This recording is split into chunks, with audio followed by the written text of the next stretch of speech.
Amen, amen, amen, amen. Praise be to God, praise be to God. We are so grateful to God once again at this hour of the evening. We give thanks to God indeed that God has led us thus far from the beginning of the year. So as we resume this, our evening prayer for tonight, I'm being prepared to sing. I'm going to sing the language that is so pleasing to me, the Xhosa hymn. Khuluma nam ngikuzwe Jesu, thetha nam ndikuzwe ndimamele. Yes, then we will pray and continue with the readings. Thetha Nkosi ithethe nam ngokulandela wena, mandifune nam njengawe abo balahlekileyo. Nkosi ndikhokeleze nam ndikhokhela abalahleki. Nkosi nditshise ukuze nditshise abalambileyo.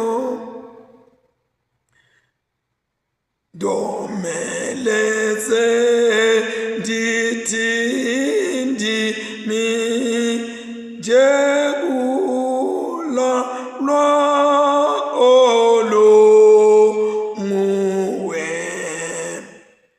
ndibancede abazamayo kulo lwezilingo. Ndifundise Nkosi ze nam, ndifundise izinto zakho. Amumisa amazwi am, inhliziyo zabaninzi.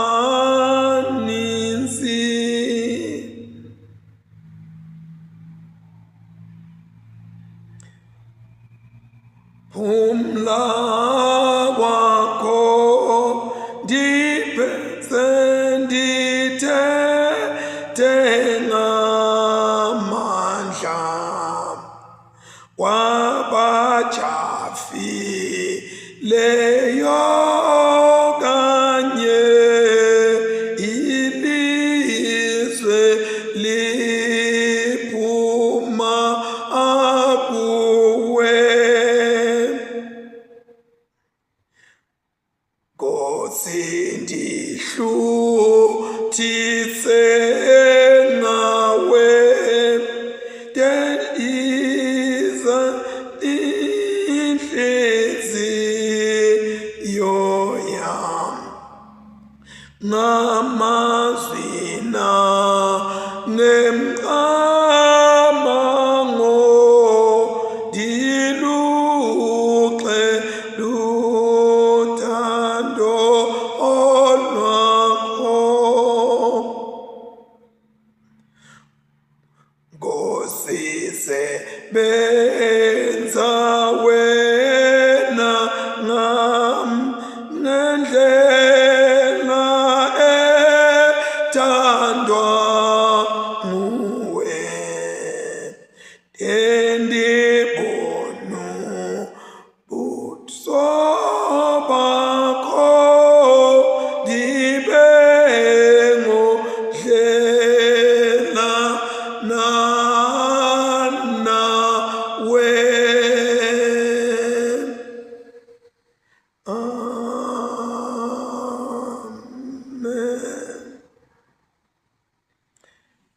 Nkosi nkulunkulu kusentsambama siyakubonga siyakudumisa ngazo zonke izipho ezinhle osiphe zona. Ke kakhulu Thixo wethu sikubulela nangobomi othe wasipha bona nakuba singafanelekanga, kodwa ngoYesu intanda yamazulu usiphile ubomi Thixo wethu uba sibudle ngamaxesha ethu. Sincede Thixo wethu kuba sisehapha ehlabathini singayilibali into yokubana singabantu abandlulayo. Ke siphe Thixo inhliziyo ezokomeleza ngawe kuyo yonke imeko sithi siyakuhlangana nayo apha ehlabathini. Siyakubonga uNkulunkulu wethu. Thatha Nkosi udumo lwakho nakulesikhathi usihambele phambili wendele ngebuhle nophakanyiswa nokukhathalisa kwakho ligama Jesu ngoku nangunaphakade. Amen. Asihlole sivume amaphutha ethu.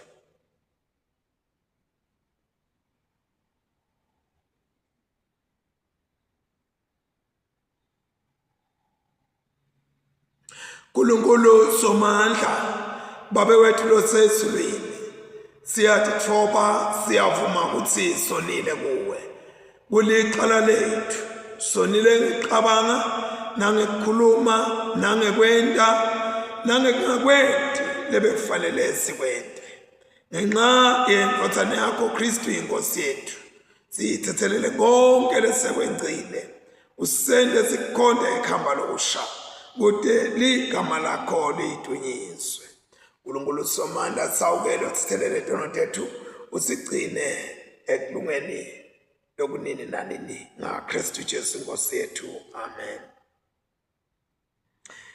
We will start with the appointed psalms for tonight. The appointed psalms for tonight are Psalms 81 and 82. Hlabelani kuNkulunkulu longemandla ethu, jabulani nidumise uNkulunkulu waJakobe, qalani ingoma nishaye ingubhu netingitali kanye nemahabhu, vutselani impalambala ekwethwaseni kwenyanga nangesikhathi sendulungile ngelilanga lemkhosi wethu, ngobe lokhu kusimiso sa-Israyeli nemthetho waNkulunkulu waJakobe wakwenda kwaba ngumthetho uJosefa mdlana ayawukulwa nemaGibhithe. Ngeva livi lengangingalati lithi, mine ngasusa umthwalo emahlombe enu nganiphumuta ekuthwaleni kwenu didini, nangibita nisebunzimeni nganephula, nganiphendula ngingale kwemafu lahlomile, nganivivinya emithonjeni yaseMeriba, lalelani sibe sami nginiyale. Ma-Israyeli, sengathi ngabe niyangilalela, ningakhonti lomunye uNkulunkulu, ningakhuleki kubonkulunkulu betive. Ngimi simakatsi lo uNkulunkulu wenu lowanikhuphula eveni laseGibhithe. Khamisani imilomo yenu, mineke ngitanifuta nginesuthise. Kepha sive sami asililalelanga livi lami, Israyeli akazange anginake. Ngakho-ke ngabayekelela enkanini yetinhlitiyo tabo kude batihambele ngekutsandza kwabo.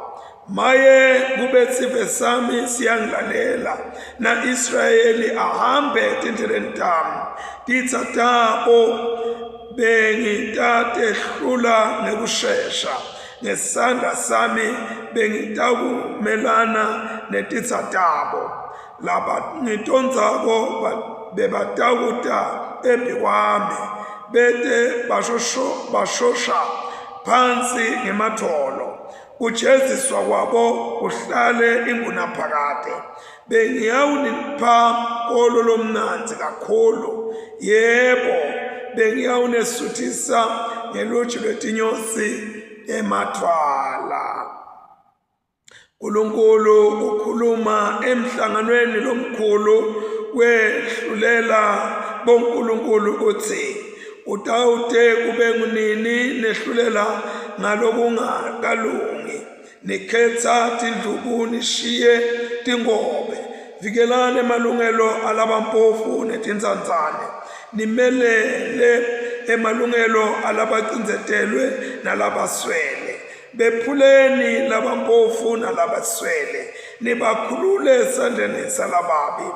Abati lutho abaqondi lutho, bathukute ebumnyameni, tonke tisekelo temhlaba tiyatanyatanyiswa. Ngathi kini nibonkulunkulu nine nonke ningemadvodzana alosethi kwawo konke, nome kunjalo niyawukufa njengebantu bonke, niphele njengato tonke tikhulu. Vukani ke uNkulunkulu wehlulele, vuka ke uNkulunkulu wehlulele umhlaba, ngobe nguwe umnikati wetive tonke.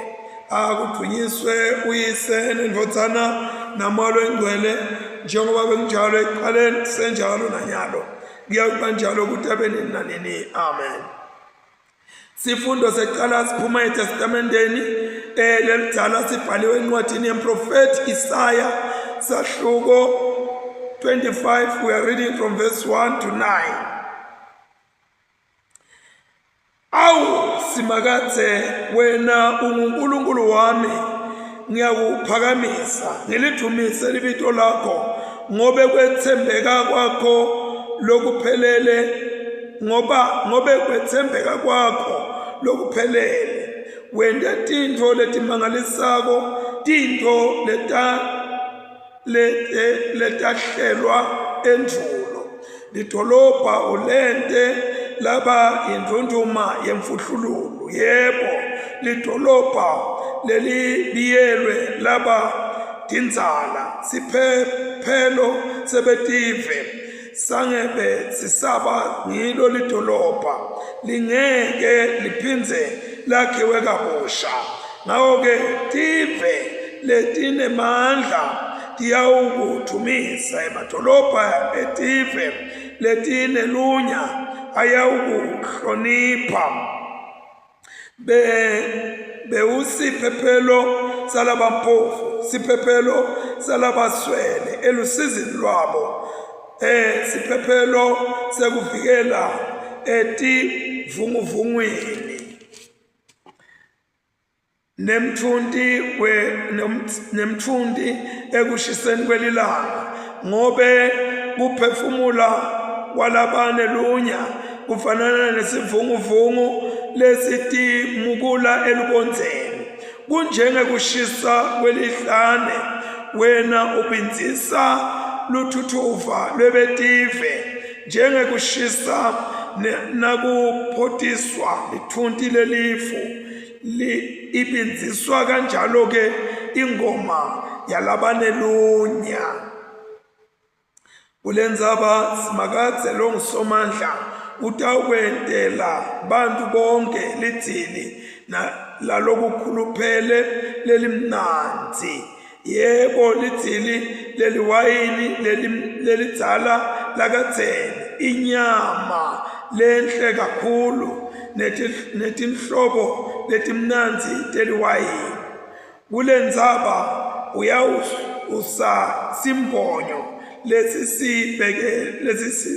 lesisibekele tonke tive, nale ndvangu lembonye tonke tive.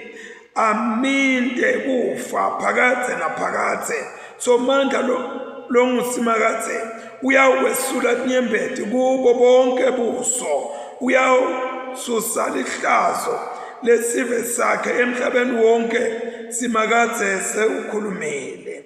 Ngalelo langa bayawuthi ngempela lona nguNkulunkulu wethu, besethembela kuye naye wasisindisa.